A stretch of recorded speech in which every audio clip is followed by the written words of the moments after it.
Miren, graben la clase para de pronto los que no logren llegar, les facilite la grabación. Ya. ¿Listo? Ay, porfa, de verdad. Miren, este salón es amplio. Está el ruido de ese vainoso. Entonces, si quieren escuchar, colaboremos, ¿vale? Para terminar rápido y se dejen del calor que está ahí encima. Pero vamos a ver el tema, el último tema de laboratorio que teníamos pendiente, que hace parte del famoso perfil reumatoide. Recuerden que del perfil reumatoide ya hemos desarrollado y evaluado proteína C reactiva y la prueba de RATs. Solo nos faltaba la prueba de ASTO. ¿Okay? Cuando nosotros hablamos de la prueba de ASTO, sí o sí tenemos que hablar de quién. Del Streptococcus pyogenes beta hemolítico del grupo A.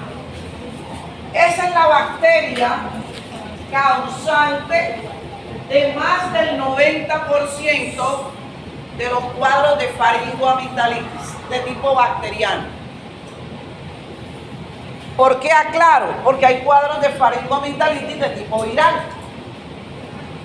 ¿Cómo usted desde la clínica allí, desde el tener el paciente al frente, usted puede diferenciar una faringoamigdalitis viral de una bacteriana? Con una sola cosa que haga, y es hacer que el paciente abra la boca y mirar el aspecto de las amígdalas. Todo paciente que tenga presencia de pus en sus amígdalas, bacteriano. Paciente que tenga amígdalas agrandadas, enrojecida, dolorosa, pero que no tenga presencia de pus, inmediatamente tú piensas en un proceso de tipo viral. Lo he dicho hasta el cansancio, los virus no se tratan con antibióticos, excepto en aquellos casos de problemas que arrancan como viral, pero que luego hay una sobreinfección bacteriana y entonces después de no haber placas purulentas, aparecen unas placas purulentas, entonces ya hay bacterias, ahora sí vas a dar antibióticos. Pero si solo observas eritema, dolor, ardor, pero no hay placas purulentas, es viral. ¿Viral cómo lo manejas? Paliativo. Si el paciente tiene fiebre, le das para la fiebre. Si el paciente tiene dolor, le das para el dolor. Si hay presencia de placas, ya sabes que es bacteriano y ahí sí vas a dar tratamiento con antibiótico, ¿ok? Entonces, ¿quién es el Streptococcus pyogenes beta hemolítico del grupo A? Es una bacteria que son cocos gram positivos que se disponen en pareja o en cadenas, como si fuera un tren. Así lo vamos a observar en las láminas de Gram cuando hacemos las coloraciones para observar la morfología de estos patógenos. ¿Eso cuándo lo van a ver? El próximo semestre. Si ganan esto.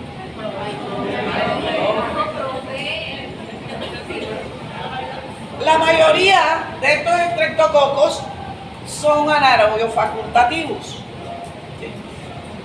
Algunos crecen solo cuando hay presencia de dióxido de carbono. Van a hacer el próximo semestre algunas pruebas bioquímicas, que es lo que a nosotros desde el laboratorio nos permite decir si son estreptococos o no son estreptococos. Una de esas pruebas bioquímicas es la prueba de catalasa. Los Streptococcus pyogenes beta hemolíticos del grupo A son catalasa negativos. Pero eso, vuelvo y repito, lo verán cómo se hace y el fundamento de la prueba el próximo semestre. Nosotros los hombres, y cuando hablo de hombres, hablamos de la especie humana, somos el único reservorio natural del Streptococcus pyogenes beta hemolítico del grupo A. ¿Eso qué quiere decir? Que aquí no te lo transmite ni el perro, ni el gato, ni la picadura de un insecto. No, es de humano a humano. Es de fácil transmisión. Porque si yo tengo contacto directo con una persona que tiene el Streptococcus pyogenes beta hemolítico del grupo A, pues yo me voy a infectar al tener ese contacto directo. Digamos que el foco de infección de este Streptococcus pyogenes es a nivel de las amígdalas y a nivel de piel. Normalmente cuando está en piel no presenta ningún tipo de manifestación clínica, solo está la bacteria, por eso decimos que son portadores sanos, porque clínicamente no tienen nada, pero pueden transmitir. Este agente infeccioso se le busca a aquellas personas que trabajan o manipulan alimentos. O sea, esos restaurantes 5 estrellas, estoy hablando del restaurante aquí, el Galeón, ¿verdad? Ahí ni el tapaboca usan las personas que están manipulando los alimentos. Pero si usted va a un restaurante de esos cachazudos, como llama uno, a esas personas por lo menos 2 veces al año se le hace toma de muestra de garganta, de piel y de uñas. ¿Por qué? Porque la persona que está manipulando el alimento puede ser un portador sano, o sea, tiene el patógeno, no tiene clínica, pero al manipular sus alimentos sí lo puede transmitir a las personas que consuman los alimentos, sobre todo si son alimentos que no han sufrido ningún proceso de cocción. Por ejemplo, las ensaladas crudas, las verduras que muchas veces no se cocinan. Entonces, allí puede ser esa persona transmisora de esta bacteria. Por eso es importante, como les digo, controlar en estas personas que manipulan alimentos este tipo de agentes patógenos. También lo podemos encontrar en las vías respiratorias, en las gotitas de saliva, al hablar, al toser o estornudar. Por eso les decía que es de fácil transmisibilidad esta bacteria.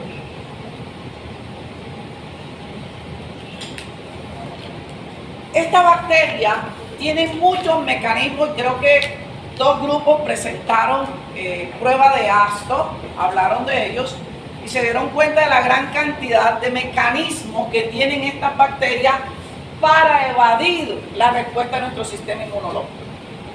Una de esas características es que esta bacteria tiene una cápsula.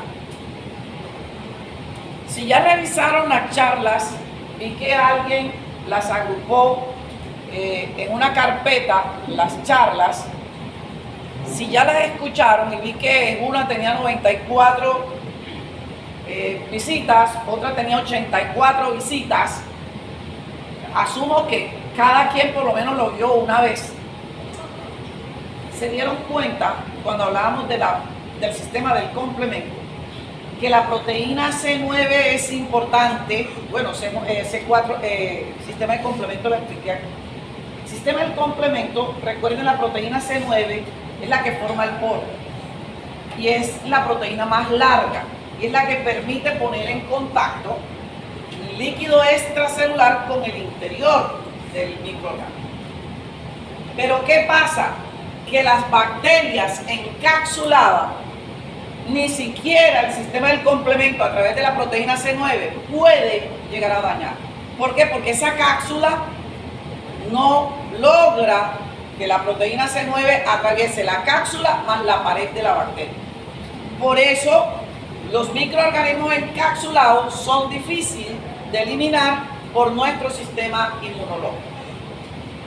Normalmente encontramos 4 grupos de Streptococcus pyogenes que van de la letra A, B, C y D. El que genera el cuadro clínico a nivel de las amígdalas es el Streptococcus pyogenes beta hemolítico del grupo A. Los otros 3 no los vamos a mencionar. Solo quiero que sepan que hay 4, pero el que vamos a trabajar es el que genera el cuadro de faringoamigdalitis. Normalmente, cuando usted como médico le solicite al laboratorio un cultivo de garganta a un paciente porque usted sospecha que tiene este agente infeccioso, ¿qué vamos a hacer en el laboratorio? Vamos a coger 3 cajas de agar diferentes. Uno de ellos es el agar sangre. Y la secreción que tomemos de las amígdalas del paciente lo vamos a colocar allí, en esa caja de agar sangre. ¿Y para qué la sembramos allí? Para mirar la beta hemólisis. Entonces, el Streptococcus pyogenes beta hemolítico del grupo A genera colonias pequeñas de color blanco crema y presenta una beta hemólisis. De tal manera que nosotros podemos decir, viendo solo la morfología de esa colonia en la caja de agar sangre, podemos asumir que es un Streptococcus pyogenes beta hemolítico del grupo A. Pero como nosotros no podemos trabajar sobre lo que creemos, sino sobre lo que demostramos, toca seguir haciendo todas las pruebas bioquímicas para confirmar que realmente sea un Streptococcus pyogenes beta hemolítico. Pero ya nosotros con verlo en la caja de agar sangre podemos hacernos una idea. Así como esta bacteria lisa rompe los glóbulos rojos que están en el medio de cultivo, así también rompe y lisa las células de las amígdalas. Por eso es que el paciente, cuando te llegue a la urgencia, a la consulta, te va a decir: doctor, es que no puedo ni tragar la saliva, hasta el agua, tragarla, me duele. Y es verdad. Es como cuando estábamos pelados, corríamos y nos hacíamos un raspón. Si a ti te echaban alcohol en ese raspón, ¿no te ardía? Claro que te arde. Pero lo mismo, recuerden, la saliva tiene un pH ligeramente ácido. Si las células de las amígdalas están laceradas, están dañadas, y yo degluto o trago la saliva, que tiene un pH ligeramente ácido, ¿qué voy a sentir? Ardor y dolor. Entonces, por eso el paciente refiere esa manifestación clínica, porque así como rompe los hematíes en el medio de cultivo, también rompe o lisa las células que se encuentran en las amígdalas. Veamos los factores de virulencia que tiene esta bacteria. Mire, aquí están adelantándose a un tema del próximo semestre cuando lo vean con la profe Josefina. Entonces, veamos cuáles son los factores de virulencia de este Streptococcus pyogenes. Tenemos, ya se los mencionaba, la cápsula. La cápsula impide los mecanismos de fagocitosis. ¿Eso qué quiere decir? Que los anticuerpos IgG, que son los que tienen la mayor capacidad de oxonizar, no se puede pegar a esta bacteria. Por lo tanto, si no está oxonizada, le es más difícil a mis células fagocíticas saber que esa es una bacteria y por lo tanto más difícil de fagocitar. Tiene una proteína M. Entonces miren esto que vemos aquí, que es la cápsula, esta es la pared. Por eso les decía que al ser esto mucho más grueso, es difícil que las proteínas del sistema del complemento logren atravesar cápsula más la pared. Por lo tanto, sistema de complemento no es el mejor mecanismo para eliminar a estos patógenos. Tenemos la proteína M. Miren que forma como especie de unas fimbrias. ¿Eso qué le permite? Le permite adherencia, adherirse a las células de la superficie donde él se encuentra ubicado. Obviamente, al adherirse va a ser más difícil que otros mecanismos como el toser, el estornudar, las mismas mecanismos del sistema inmunológico logren barrer con ellas. Entonces, también le confiere esa proteína M capacidad antifagocítica. ¿Por qué? Porque impide la muerte intracelular por parte de los polimorfos nucleares neutrófilos cuando se la fagocitan. Esta proteína M es inmunogénica. ¿Eso qué quiere decir? Que estimula mi sistema inmunológico para que monte una respuesta de tipo humoral contra esa proteína M. Pero miren que hay más o menos 80 subtipos diferentes. Entonces es difícil ante esa variedad que la respuesta humoral que produzcamos sea lo suficientemente eficaz como para eliminar a este agente patógeno. Otros factores de virulencia son las famosas streptolicinas. Hay dos tipos de streptolicina, la streptolicina O y la streptolicina S.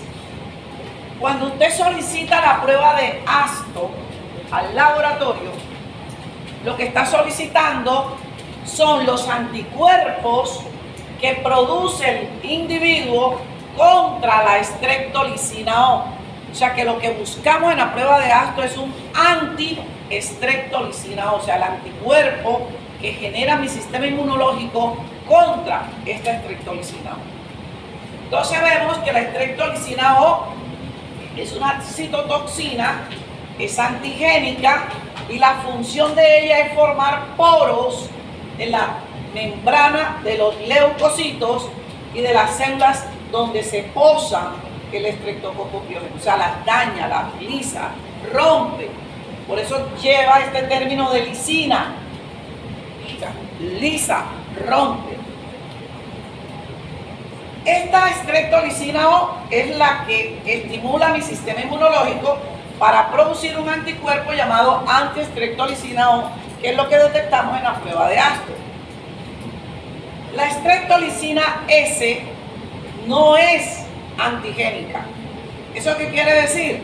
Que no estimula mi sistema inmune, por lo tanto, el paciente no te va a producir anti-streptolicina S, no te lo va a producir. Solo produce contra la O. Por eso decimos que la O es la que es antigénica y es hemolítica. Pero también tiene la capacidad, la streptolicina S, de generar poros en la superficie de las células. Otros factores de virulencia, el ácido lipoteicoico. El ácido lipoteicoico forma un complejo con la proteína M y participa en la adherencia de la bacteria a las células epiteliales.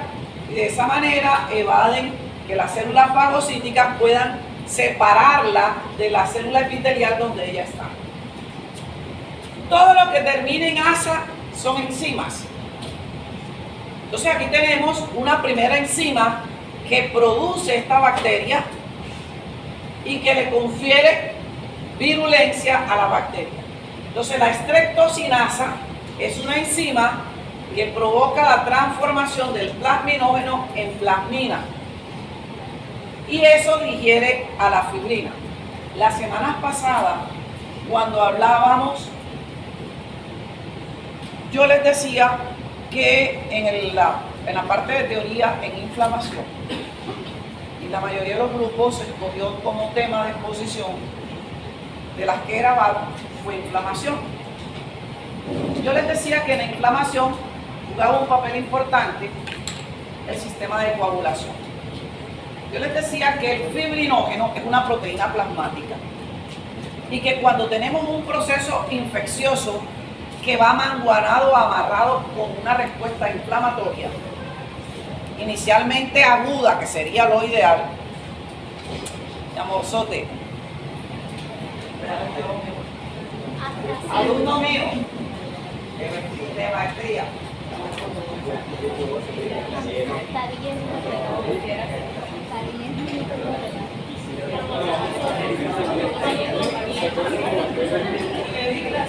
Niño, te hice llorar.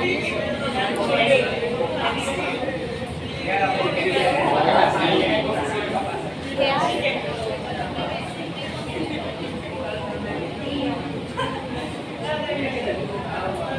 Jenny, préstame esa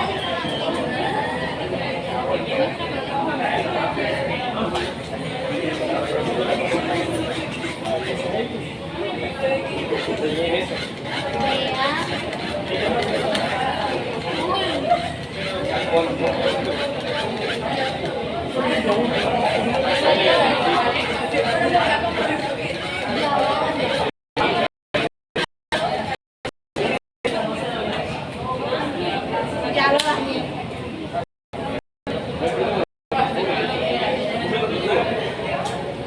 Yo sí escucho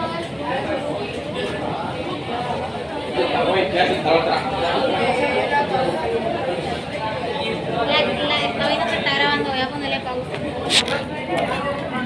que el sistema de coagulación juega un papel importante, que el fibrinógeno trata de formar como una red de fibrina para tratar de ubicar, localizar al agente patógeno en un sitio para que no se disemine. Entonces, como las bacterias saben que nuestro sistema de coagulación hace ese proceso, de tratar de hacerle la encerrona al patógeno, ¿qué hacen estas bacterias? Producen una enzima que cogen ese plasminógeno y lo degradan, los vuelven nada y la bacteria escapa de allí y se disemina. ¿Ves? Obviamente, vuelvo y le repito, lo mismo que les dije en la clase de inflamación, es más fácil controlar un proceso inflamatorio localizado que un proceso inflamatorio ya diseminado. Y miren todos los conceptos que aclarábamos en inflamación, ¿verdad? Que arrancaba como una simple inflamación, pero que podíamos terminar en un shock séptico. Y todo el bagaje que hacía. Entonces, esa es la función de esta enzima. Aquí tenemos otra enzima, streptodornasa. También existen 4 tipos, la A, la B, la C y la D. Son también enzimas conocidas como desoxirribonucleasa o nucleasa y tienen la propiedad de despolimerizar el ADN en los exudados y los tejidos necróticos, o sea, que son los que dañan todo ese material. Tenemos la hialuronidasa, otra enzima, hidroliza el ácido hialurónico, el cual es el principal constituyente del tejido conectivo. Por tanto, le confiere la capacidad de diseminación en los tejidos. Entonces, miren todos los factores de virulencia que tiene esta bacteria. Y no para allí, tenemos otras que son las toxinas eritrogénicas o pirógenas. Estas son las que generan que el paciente te diga que lleva 3, 4, 5 días con fiebre, porque él es la encargada de generar la fiebre. Además, en algunos cuadros clínicos va a generar un exantema y allí es donde vamos a ver la proliferación o la respuesta de los linfocitos T y la supresión de linfocitos B. Existen también 4 subtipos A, B, C y D. La producción de los tipos A y C van a depender de la presencia de un gen y el B es el que produce el gen cromosómico y la D no está completamente todavía caracterizada. Tenemos la proteína F y la proteína LTA, son proteínas de superficie que también enlazan la fibronectina e interfieren en el proceso de oxonización. Y tenemos la peptidasa C5A. Cuando hablábamos del sistema de complemento, veíamos que la C5A es la más potente de las anafilotoxinas. Entonces, recuerden que las anafilotoxinas, C3A, C4A y C5A, que es la más potente, ¿qué es lo que hacen? Atraer células proinflamatorias al foco de infección. Obviamente a las bacterias no les conviene que estos péptidos atraigan células proinflamatorias, porque ¿cuál es la más importante antibacteria? Polimorfo nuclear neutrófilo. Y ya todos sabemos que el polimorfo nuclear neutrófilo va a arremeter contra las bacterias. Entonces a ellas no les conviene que los polimorfos lleguen al foco de infección. Entonces, ¿qué hace esta peptidasa C5A? Lo que hace es degradar al fragmento C5A, por lo tanto, no va a haber quien atraiga células proinflamatorias tipo polimorfo nuclear neutrófilo al foco de infección.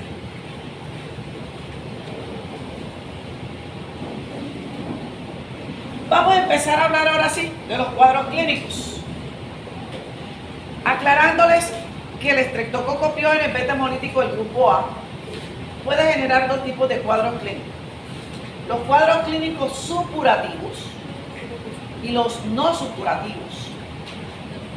Les aclaro también que normalmente nuestro paciente va a arrancar con cuadros supurativos. Supurativo. Claro, lo que generan presencia de pus, cuadro de faringoamigdalitis, escarlatina, erisipela, esos son los supurativos. Los no supurativos, no todo paciente que haya tenido un cuadro supurativo obligatoriamente va a terminar en un no supurativo. Eso va a depender más de la genética de cada paciente. Y ahorita lo vamos a ver. Lo que quiere decir que los cuadros no supurativos son complicaciones de los supurativos. Pero vuelvo y repito, no todo paciente que haya hecho un cuadro supurativo obligatoriamente tendrá que terminar en un no supurativo. Entonces empecemos.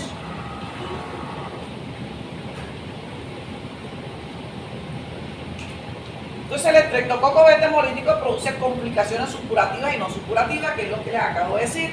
Las supurativas son las que se diseminan en los tejidos y van a haber presencia de pus. Las no supurativas, como les dije, son secuelas que se pueden generar en algunos pacientes y está más dada por la respuesta del sistema inmunológico del paciente que la padece. Por eso les decía que tiene que ver más con el individuo que con el agente patógeno como tal. Entonces empecemos a mirar cómo es la respuesta autoinmune generada por el estreptococo beta hemolítico del grupo A. Entonces normalmente el estreptococo piógenes beta hemolítico del grupo A puede generar reacciones de tipo autoinmune. Y me voy a detener acá, me voy al tablero.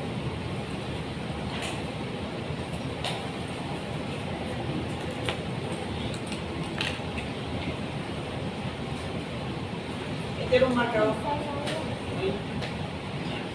¿Tienes? Nadie tiene marcador.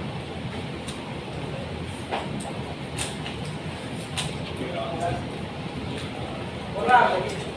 Sí. Bueno, cuando hablábamos del famoso perfil reumatoide, yo les decía artritis, inflamación de la articulación, ¿verdad? Y les decía que ustedes como médicos lo más importante es que buscaran la causa de esta inflamación. Que habían múltiples causas, pero que yo he escogido las tres más importantes. La autoinmune. Les dije que el cuadro clínico más común, donde hay una inflamación de la articulación por tipo autoinmune, era la artritis Reumatoide.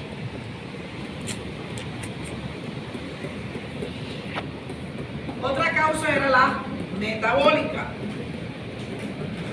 La artritis gotosa. Y aquí la causa más, o el cuadro clínico más común, era la artritis Gotosa. Y la tercera causa era por mimetismo. Mimetismo. Fiebre reumatoidea. Por reacción cruzada.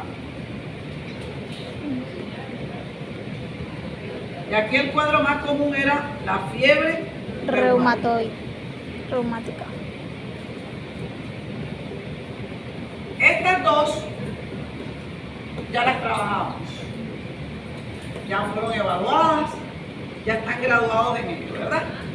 Pero esta no la habíamos realizado, que es lo que estamos haciendo. Entonces, cuando yo hablo de mimetismo molecular o reacción cruzada, ¿qué es lo que sucede aquí? Yo me pongo a una bacteria llamada Streptococcus pyogenes beta hemolítico del grupo A. ¿Qué hace mi sistema inmune? Produce anticuerpos contra una toxina llamada streptolicina O, que ya se las expliqué, que libera esta bacteria. ¿Qué hace mi sistema inmune? Produce un anti-streptolicina O. El anticuerpo, yo detecto en la prueba de ASTO que usted solicita cuando sospecha que su paciente tiene un cuadro clínico por esta bacteria, la produce contra un epítope llamada streptolicina O de la bacteria. Pero ¿qué sucede? Que hay pacientes, y ahí es donde les digo que los cuadros no supurativos dependen más del individuo que del patógeno. No todo paciente va a terminar en un cuadro no supurativo. Así toda la vida haya sufrido de cuadro de faringoamigdalitis. haya hecho erisipela, haya hecho escarlatina, o sea, todos los supurativos. No necesariamente tiene que terminar en un no supurativo. Recuerden que el no supurativo es una secuela de nuestro sistema inmune generado por el estreptococcus. Entonces, algunos pacientes en su corazón pueden tener un epítope parecido, digamos, que este triángulo es la estreptolicina O. ¿Dónde está esta estreptolicina O? En el microorganismo del patógeno. ¿Qué hace mi sistema inmune? Produce un anti-estreptolicina O. O sea, un anticuerpo capaz de reconocer un epítope en forma de triángulo. Entonces, mi paciente produjo este anti-estreptolicina O para la estreptolicina O que está en la bacteria. Pero si mi paciente genéticamente en su corazón o en el riñón o en las articulaciones tiene un epítope parecido, o sea, en forma de triángulo, ¿qué va a suceder cuando este anticuerpo pase aquí por el corazón? Se pega. Recuerden que yo les he dicho que los anticuerpos actúan es por similitud.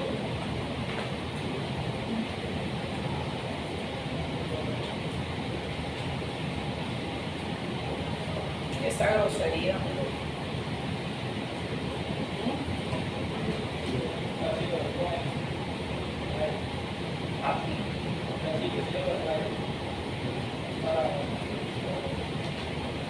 Pero estás en clase.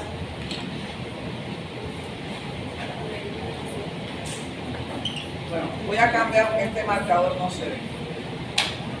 Entonces, este anticuerpo que mi sistema inmune lo elaboró contra un epítope en forma de triángulo que está en la bacteria, cuando circula por el corazón, él se pega. Por eso se llama mimetismo molecular o reacción cruzada. Todos hemos visto un mimo.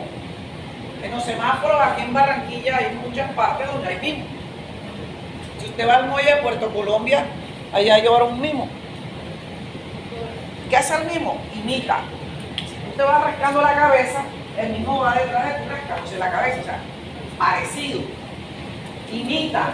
Entonces, este anticuerpo que yo elaboré contra la estreptolicina O, equivocadamente, si yo tengo un epítope parecido en corazón, riñón o articulación, voy a generar un cuadro no supurativo. Por eso les digo, el hecho que yo haga un cuadro supurativo no necesariamente tengo que terminar aquí. Si en mi corazón, en mi riñón o en mi articulación yo no tengo este epítope, no voy a ser supurativo. No supurativo, pero. Entonces, cuando se da en corazón esta reacción, aquí tenemos un anticuerpo y aquí tenemos un antígeno. Desde el comienzo del semestre, cuando vimos en el laboratorio el tema de anemia hemolítica, les dije, antígeno más anticuerpo forman un inmunocomplejo. Los inmunocomplejos activan el sistema del complemento vía ¿qué? Vía clásica. ¿Y qué produce? C9. ¿Qué es la C9? Una perforina. ¿Qué hace? Lisa, rompe. En este caso, como el corazón, va a generar una endocarditis bacteriana. ¿Y qué significa? ¿Cómo? La membrana, el corazón está recubierto por 3 membranas, pericardio, miocardio y endocardio. Genera una endocarditis, o sea, en la membrana del endocardio se forma este complejo, se activa el sistema de complemento y te rompe, te daña, te genera una respuesta pro-inflamatoria. ¿Qué es endocarditis? Una inflamación de la membrana llamada endocardio. ¿Ya? Si se da en riñón, ¿Genera qué? Una glomerulonefritis, una inflamación en el glomérulo. Ojo, no es la bacteria la que llega al corazón, no es la bacteria la que llega al riñón, es la reacción equivocada del anticuerpo que yo elaboré contra la bacteria que se pega en los epítopes en aquellos pacientes que lo tienen similar en las articulaciones. Y en articulación genera un proceso inflamatorio con compromiso articular. Entonces, estos son los cuadros no supurativos. Entonces, básicamente, esto era lo que les decía acá. Mimetismo molecular es la existencia de una secuencia de aminoácidos que es idéntica o similar entre un antígeno propio, riñón, corazón y articulación, y una parte del microorganismo para la cual se elaboraron mis anticuerpos que va a tener una reactividad cruzada. Y es lo que va a generar los cuadros no supurativos. Todos son procesos inflamatorios en los no supurativos. Endocarditis, glomerulonefritis y fiebre reumática con compromiso articular. Empecemos entonces hablando de cómo nos contagiamos con el estreptococo, aunque ya me había adelantado y les había dicho. Es una bacteria que fácilmente nos podemos contagiar por contacto directo con secreciones nasales o de garganta de personas que están infectadas o personas portadoras sanas que lo tienen en piel y que pueden transmitirlo cuando manipulan algún tipo de alimento. El riesgo de contagio es mayor cuando la persona se encuentra enferma. Obvio, si yo tengo las amígdalas completamente llenas de placas, pues obviamente va a ser mucho más fácil que yo se lo transmita a otra persona si en el momento no tengo la formación de placas. Los portadores asintomáticos de las bacterias son menos contagiosos, o sea, vuelvo al mismo punto, si tengo las placas purulentas, es más fácil que lo transmita, así yo tengo la bacteria, pero no tengo manifestaciones clínicas, o sea, soy portadora. El riesgo de contagio es menor. Empecemos con los cuadros supurativos. Faringoamigdalitis aguda, el más común. Aquí habrá muchos de ustedes que de pronto, en algún momento de su vida, han hecho un cuadro de faringoamigdalitis. Cuando yo les hacía la diferenciación clínica entre artritis reumatoide, artritis gotosa y fiebre reumática, les dije, la edad de aparición de la fiebre reumática es en la primera década de vida, o sea, los primeros años. Se presenta sobre todo cuando el niño llega a la edad escolar. Recuerden que los niños tienen el hábito de todo compartirlo, sobre todo los alimentos, los juguetes. Pues si uno de ellos tiene el foco infeccioso, termina infectando a los demás. Entonces, el periodo de incubación de este cuadro de faringoamigdalitis aguda, miren que es cortico, es de 2 a 4 días. La enfermedad normalmente suele empezar de manera brusca. Se acostó usted bien y mañana de pronto ya amaneces con el ardor, el dolor en la garganta, ya con pico febril, o sea, es de manera súbita, brusca. Presenta fiebre, escalofríos, dolor de garganta fuerte, cefalea y malestar general. La pared posterior de la faringe normalmente, como les dije, se puede encontrar inflamada, toda eritematosa o enrojecida. También incluso puede comprometer la campanilla, que es la vesícula que vemos allí como una prominencia, por decirlo así, al fondo de nuestra cavidad oral, y que es la que se encarga de generar el sonido de nuestra voz. Por eso muchas personas, cuando le dan estos cuadros de faringoamigdalitis, terminan cursando con pérdida parcial de la voz. porque se inflama esta parte y obviamente va a molestar el que se forme el sonido de la voz. Puede comprometer paladar blando, amígdala y, como les dije, puede aparecer ese exudado blanquecino, grisáceo o amarillento sobre las amígdalas, que precisamente de allí es donde se toman las muestras para los cultivos. Es muy usual que también en estos pacientes con faringoamigdalitis aguda aparezcan ganglios linfáticos cervicales anteriores inflamados, se aumentan de tamaño e incluso van a ser dolorosos a la palpación. Ya los pacientes, cuando saben que tienen cuadro de faringoamigdalitis, el paciente se palpa y dice: tengo las amígdalas grandes. No son médicos, no son nada, pero ya ellos saben cuando tienen el cuadro de faringoamigdalitis. Sobre todo porque las amígdalas los ganglios son muy sensibles al dolor. Este es un cuadro clínico que no va a requerir que el paciente vaya y sea hospitalizado, excepto que el paciente tenga una enfermedad de base que lo inmunocomprometa. Niños con alguna inmunodeficiencia de tipo primaria o congénita, pacientes tratados por quimio, pacientes con leucemia, que obviamente a ellos cualquier cosa les va a complicar. Pero de lo contrario, es un cuadro autolimitado. ¿Qué quiere decir? Que el mismo organismo es capaz de resolver el cuadro clínico. Y en cuestión de una semana, el paciente resuelve todo su proceso clínico. Ahora, vuelvo y repito, si hay algo que condicione que el paciente inmunológicamente no pueda resolverlo, se pueden llegar a presentar complicaciones. Por cercanía, pueden haber cuadros de otitis, puede haber accesos periamigdalinos, adenitis cervical supurativa, mastoiditis, sinusitis por cercanía.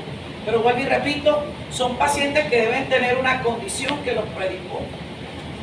Rara vez puede ocasionar diseminación y llegar a generar complicaciones como una bacteremia, neumonía, meningitis. Eso siempre y cuando, vuelvo y repito, exista algo que predisponga a nuestro paciente. Otro cuadro supurativo, impétigo. Este cuadro impético también lo pueden encontrar como piodermitis estreptocóxica. Se caracteriza por pequeñas vesículas, mírenlo, arrancan como pequeñas vesículas, las cuales se van uniendo unas con otras hasta formar zonas completamente eritematosas. Posteriormente se convierten, en algunos casos, en pústulas, y luego esas pústulas se rompen y terminan formando estas zonas costrosas, amarillentas, extremadamente dolorosas para los niños que la padecen y también extremadamente contagiosa. Por eso hay que insistirle a los papás de estos niños, cuando hacen estos cuadros impéticos, que no los manden al colegio, porque se termina volviendo en un ciclo vicioso. Ahí se lo pasan el uno al otro y ahí va. Entonces, preferiblemente evitar que el niño llegue al colegio para evitar esa transmisión. Estas lesiones pueden aparecer comúnmente en niños de 2 a 5 años, sobre todo en rostro, extremidades inferiores. Estas lesiones son muy contagiosas, como les dije, y de fácil contaminación, sobre todo por contacto directo. Erisipela, otro cuadro supurativo. Estas lesiones que se presentan aquí en erisipela son un poco más profundas y ya comprometen tejido cutáneo y subcutáneo. Se presentan en zonas más amplias o más extendidas. Puede haber no solo el edema, sino induración en la zona donde se presenta.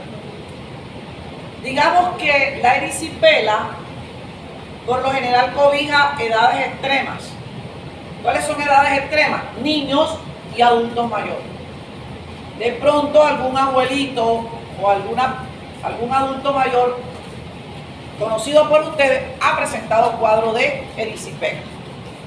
En los niños, la erisipela por lo general se presenta en rostro, cobija todo lo que es mucosa oral, mejillas, fosas nasales, o sea, todo lo que es esta parte de mucosa de cara.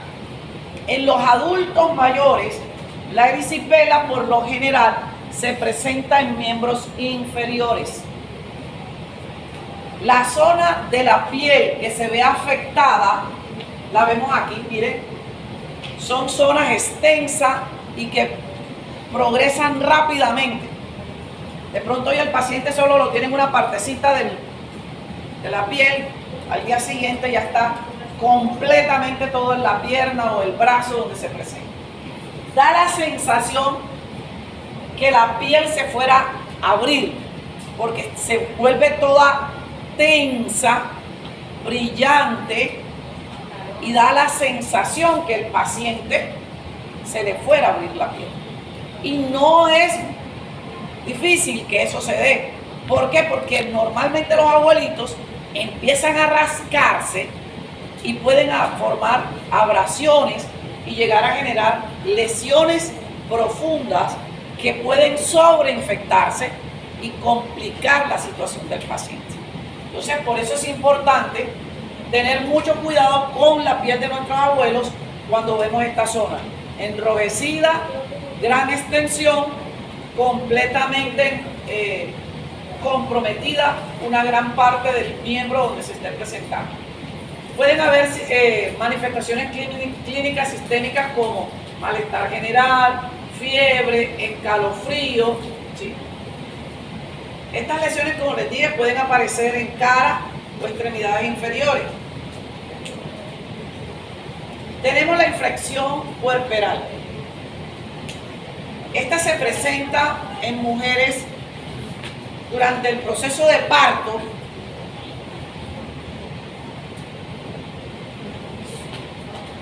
Tinto o aromática. Muy buena la tertulia. Ya pusieron los cuadernos al día, ¿cierto?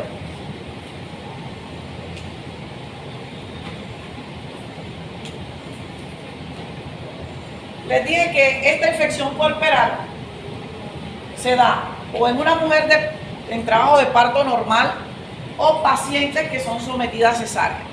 Y aquí juega un papel importante el personal médico y paramédico. Por eso les decía que es importante que el personal médico y paramédico, cuando atienden a estos pacientes, usen las medidas de protección. Tapaboca, porque muchas veces somos portadores sanos, no lo sabemos, y es muy común que los médicos y las enfermeras mantengan tertulias como tiene allá las dos allá. Hablan, se ríen, echan cuentos mientras están atendiendo el trabajo de parto. Eso es normal. Pero colócate tapabocas. Porque si tú eres un portador y tenemos una paciente que le están haciendo una cesárea, que tiene una herida allí, se pierde la primera barrera de defensa, que es la continuidad de la piel. Toses, estornuda, sencillamente esa bacteria que está en tu cavidad oral puede pasar a piel de la paciente. O es factible que tengas tapaboca, pero no un buen proceso de asepsia por parte de la enfermera al momento de la paciente entrar a quirófano. Y como les dije, si es portador sano, el microorganismo tranquilamente va a estar allí. Entonces, como les dije, es muy común que se presente esta infección puerperal, pero más que por el Streptococcus pyogenes, el hemolítico del grupo A, se dé por el Streptococcus galactiano. ¿Sí? Entonces, puede generar incluso una septicemia que puede ser mortal para la paciente que la padece. Entonces uno dice, bueno, la paciente entró a una cesárea, salió aparentemente bien del procedimiento quirúrgico y unos días después la paciente se complica, termina en una sepsis y, como les digo, puede comprometer la vida de la paciente. La fuente generalmente son las manos o secreciones orofaringeas del médico o enfermera que se convierten en, son portadores asintomáticos. Si el personal de salud no cumple las medidas de asepsia, pueden ser, vuelvo y repito, transmisores de este agente infeccioso. Profe, y en el caso de un parto natural, También se puede, claro, porque es que cuando se está haciendo la mujer trabajo de parto, mucosa vaginal está expuesta. No es tan común como cuando está por cesárea, pero se puede. Escarlatina, otra supurativa. Miren que no hemos terminado las supurativas. Se produce después de una faringitis estreptocóxica causada por cepas productoras de toxinas eritrogénicas que pueden ser la A, la B y la C. Se caracteriza por iniciar con una erupción que enrojece la mucosa oral, mejilla y las sienes, con un área pálida alrededor de la boca y nariz. También puede comprometer paladar duro y blando. Pueden haber pequeñas zonas hemorrágicas puntiformes a nivel de la lengua. Se observa como un exudado blanquecino con puntos rojos que normalmente lo llaman la famosa lengua de fresa. Ustedes saben que la fresa tiene unos punticos negros, el resto de la fruta es roja. Bueno, entonces acá se ve toda esa capa blanquecina con los puntos rojitos y acá vemos cuando está toda la capa de la lengua completamente comprometida. Entonces es muy común esa escarlatina también en población pediátrica. Cuando se presenta en rostro, como la imagen que tenemos acá abajo, si usted le palpa la textura a esa lesión, es una textura como si usted le estuviera pasando la mano a una lija. O sea, es toda áspera la lesión. Entonces, muy común en los niños. Y tenemos el último cuadro supurativo, uno de los más devastadores, que incluso compromete la vida de nuestro paciente, y es el síndrome similar al shock tóxico. Puede afectar a portadores sanos o contactos cuando los estreptococos piógenes ingresan a través de una herida, una laceración, afectando tejidos subcutáneos, linfangitis, linfoadenitis, y luego alcanza torrente sanguíneo y de ahí para adelante pare de contar. Lo que les decía ahorita y se lo dije en inflamación. Cuando algo está local y pasa torrente sanguíneo, ya la cosa se complica. Entonces ya tenemos una enfermedad sistémica que por lo general comienza con una mialgia vaga, escalofrío, dolor intenso en el sitio de infección. Pueden haber náusea, vómito, diarrea, una hipotensión, hasta llegar al shock con una insuficiencia multiorgánica, que lo hablábamos, lo aclarábamos en el tema de inflamación. Y esto puede llevarnos tranquilamente a nuestro paciente a una fascitis necrosante. ¿Ves? Algunos lo llaman la bacteria carnívora porque termina generando tanta necrosis que obviamente estos pacientes tienen que ser sometidos a cirugía para debridar todo el tejido necrosado, y obviamente ya se podrán imaginar, al haber una lesión de esta abierta, la probabilidad que el paciente sufra sobreinfecciones adicionales por la cantidad de microorganismos que se encuentran en los hospitales. Y acá tenemos ya los no supurativos, que ya les había explicado acá lo que se genera en estos no supurativos. Como les dije, se producen por cepas reumatogénicas, pueden aparecer de 1 a 5 semanas después de un simple cuadro de faringitis. Normalmente, como les dije, no todo paciente que haga un cuadro supurativo necesariamente tendrá que terminar acá. Por lo general es una enfermedad inflamatoria no supurativa que se caracteriza por presentar fiebre, carditis, nódulos subcutáneos. A nivel clínico presentan agrandamiento cardíaco cuando hay compromiso a nivel de corazón, miocardio, y epicardio, y puede incluso llegar a generar problemas ya de insuficiencia cardíaca que puede comprometer la vida de nuestro paciente. Aquí tenemos la endocarditis, como les dije, es el que hace compromiso a nivel de el endocardio, a nivel de corazón. Hay otras complicaciones que se pueden presentar en la población pediátrica, sobre todo. Entonces, el 20% de los pacientes con fiebre reumática, o sea, no supurativo con compromiso articular, se puede presentar el cuadro de coria, que se caracteriza por movimientos involuntarios que afecta cabeza y extremidades superiores y se presenta más que todo en la población femenina. Entonces, lo que arrancó como un simple cuadro de faringoamigdalitis, miren en una complicación que puede llegar a terminar. Entonces, no hay que desestimar los cuadros de faringoamigdalitis. Está la glomerulonefritis postestreptocóxica, también un cuadro no supurativo.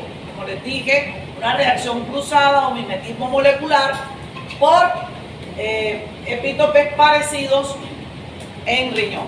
Entonces, es una enfermedad mediada por inmunocomplejos, como se lo explicaba acá, antígeno anticuerpo, que se forman en la circulación y se terminan depositando en los glomérulos o tejido renal. Eso lo que va a llevar, obviamente, es al reclutamiento de células proinflamatorias, lo que termina generando toda una respuesta inflamatoria a nivel de glomérulo. Y aquí, como todo proceso inflamatorio en riñón, se va a evidenciar una pérdida de proteínas hemolíticas. Entonces, vamos a tener pacientes con proteinuria y que pueden ser el inicio de un daño renal. Si no se maneja a tiempo, no se maneja de manera adecuada, puede ser el inicio de una falla renal de ahí para adelante, ya no aguda, sino crónica. Entonces, aquí lo tenemos. Se da como respuesta a la formación de inmunocomplejos circulantes. Puede haber participación de depósito del sistema del complemento. Aquí, como les dije, tienen que ser estreptococos nefrinogénicos, o sea, que comprometan riñón. Puede haber daño en glomérulo y obviamente pérdida de proteínas a nivel de vía urinaria. Entonces, esta enfermedad del riñón se puede dar de 1 a 4 semanas después de una faringitis estreptocóxica o de 3 a 4 semanas de una infección a nivel de piel. Clínicamente, ¿cómo se presenta? Edema, hipertensión, proteinuria y va a haber una disminución de la proteína C3 y C4 del sistema del complemento. ¿Por qué se disminuyen C3 y C4? Por consumo. No es que no se esté produciendo la proteína C3 y C4, sino que como se activa el sistema del complemento, ellas se gastan. Y en sistema de complemento, lo que tiene importancia o significancia clínica para usted como médico no es el incremento, es la disminución. Entonces, si C3 y C4 están disminuidos, quiere decir que el sistema de complemento está activado y es porque hay un proceso de tipo inmunológico implicado. ¿Desencadenado por qué? Es lo que tú tienes que averiguar como médico. Si es una bacteria o cualquier otro proceso. Entonces, lo que tiene importancia es la disminución. Normalmente puede ser un cuadro benigno. La glomerulonefritis postestreptocóxica puede curar de manera espontánea, pero como les dije, si no se atiende a tiempo, puede ser la mecha detonante de una insuficiencia renal ya grave e incluso comprometer la vida de nuestro paciente. Y tenemos otro trastorno neuropsiquiátrico autoinmune que se presenta en población pediátrica asociada a esta infección por esta bacteria. Se llama el síndrome de Pandas. Se manifiesta después de una infección estreptocóxica grave que puede ser una faringitis o una escarlatina. Por lo general se presenta en niños de 3 años hasta la adolescencia. ¿Cómo se manifiesta este síndrome de Pandas? Un trastorno obsesivo compulsivo en donde hay, además de una infección postestreptocóxica, el paciente va a presentar hiperactividad, déficit de atención, movimientos involuntarios, rápidos y arrítmicos. Puede haber una anorexia nerviosa y vocalización difícil. Aquí juega un papel importante los maestros de la guardería y de la edad escolar. Si un profesor le dice a los papás, mire, su hijo yo lo noto, él era un niño calmado y de pronto entra en un estado de hiperactividad y con ese tipo de movimientos involuntarios, hay que inmediatamente tomar cartas en el asunto, sobre todo si son niños que ya vienen con antecedentes de cuadros repetitivos de faringoamigdalitis. No hay que dejarlo de lado. Entonces, para que lo tengan presente. ¿Cómo hacemos diagnóstico? Ya les dije que usted lo que solicita básicamente es un cultivo de garganta, en donde el bacteriólogo toma la muestra de las secreciones de amígdala, como les dije, lo sembramos en agar sangre para ver la hemólisis, agar chocolate y un medio selectivo como es el EMB. Ahí vamos a mirar el crecimiento de estas bacterias y luego vamos a darles nombre y apellido de la bacteria y vamos a terminar diciendo el paciente Pedrito Pérez lo que tiene es el Streptococcus pyogenes beta hemolítico del grupo A. Eso es lo que hacemos en microbiología, cultivo de garganta. Digamos que es la prueba Gold estándar, es la prueba de oro, es la que te confirma que realmente el paciente Pedrito Pérez tiene esta bacteria.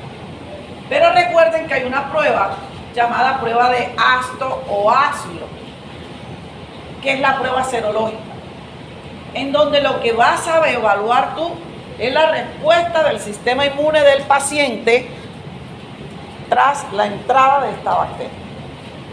Ahora, cuando hablábamos de PCR y RT, yo les decía que los títulos de PCR y RT eran directamente proporcional a la severidad del cuadro clínico. Entre más alta la PCR, más infección, más inflamación, más daño tisular. Entre más alto el título de BRT, mayor compromiso de la articulación de nuestro paciente.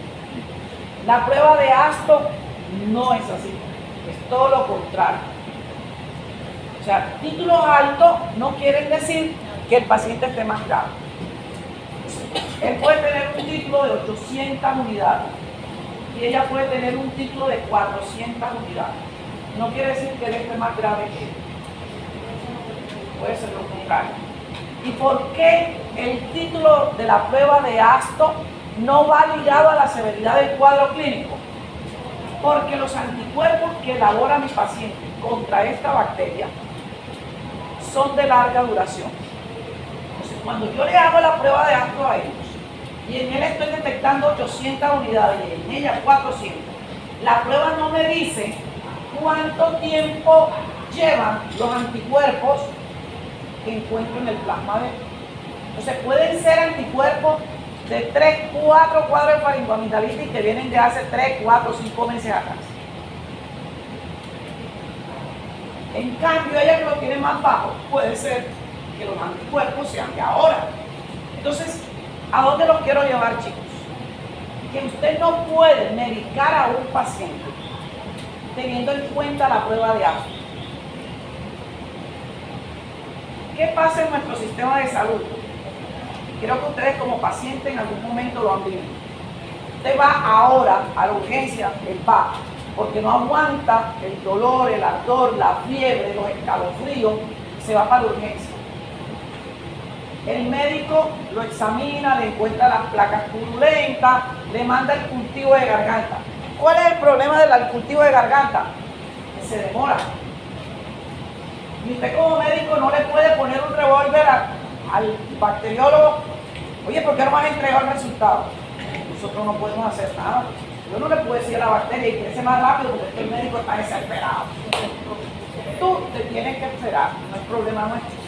La bacteria se toma su tiempo para crecer. Y a veces ahí entramos en divergencia los bacteriólogos y los médicos. Nosotros no podemos hacer nada. Tomo la muestra y tengo que esperar entre 48 y 72 horas para que la bacteria crezca. Y luego hacer las pruebas bioquímicas. O sea, que más o menos en un lapso de 5 días es que yo te puedo entregar el resultado del cultivo de garganta. ¿Estamos? Ahora, la prueba de Astor, como les digo, ya usted le hizo el diagnóstico al paciente con cultivo de garganta, el laboratorio le dijo sí, hay un estreptococo en el test hemolítico del grupo A. Le das tratamiento y le dices al paciente, bueno, listo, cuando vengas dentro de 2 meses al control, te vas a hacer la prueba de Astor. El juicioso, unos días antes, va al laboratorio de la EPS, se hace la prueba de Astor, va a la cita con su resultado de la prueba de Astor, pero ya él no tiene fiebre, ya no tiene dolor en la garganta, ya no tiene placas en la garganta, ya no tiene escalofrío. Solo va con un resultado de una prueba de Astor que dice que está en 800. Y lo normal es hasta 200. Así él llegue con no 800, con 1600, tú no tienes por qué volverle a dar tratamiento. ¿Por qué? Porque ya la bacteria no está. Recuerda, el antibiótico actúa sobre la bacteria, no sobre los anticuerpos. Solo le vas a dar antibiótico al paciente cuando te llegue con la fiebre, el escalofrío, el dolor, el ardor y las placas purulentas en amígdala. Entonces, ¿para qué te sirve a ti la prueba de Astor?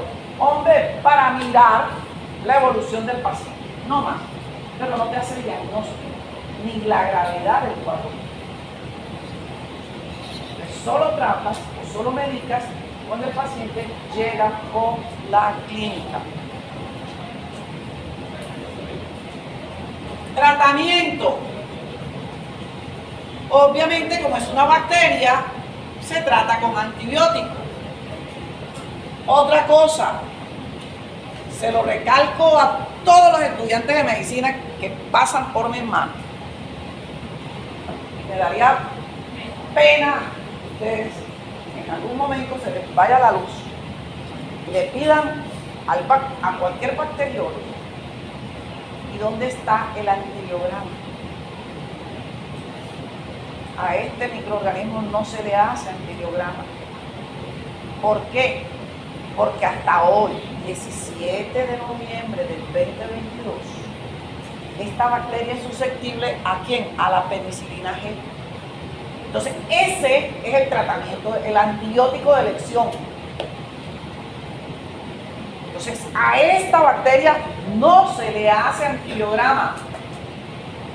Porque si tú le pides, y el antibiograma, lo primero que te van a preguntar quién fue tu docente de inmunología. Como ustedes digan que soy yo los mato. Porque no me van a hacer quedar mal, porque eso lo estoy diciendo. A esta bacteria no se le hace antibiograma. A las otras sí le vas a hacer antibiograma, pero a esta no. Va a ser resistencia.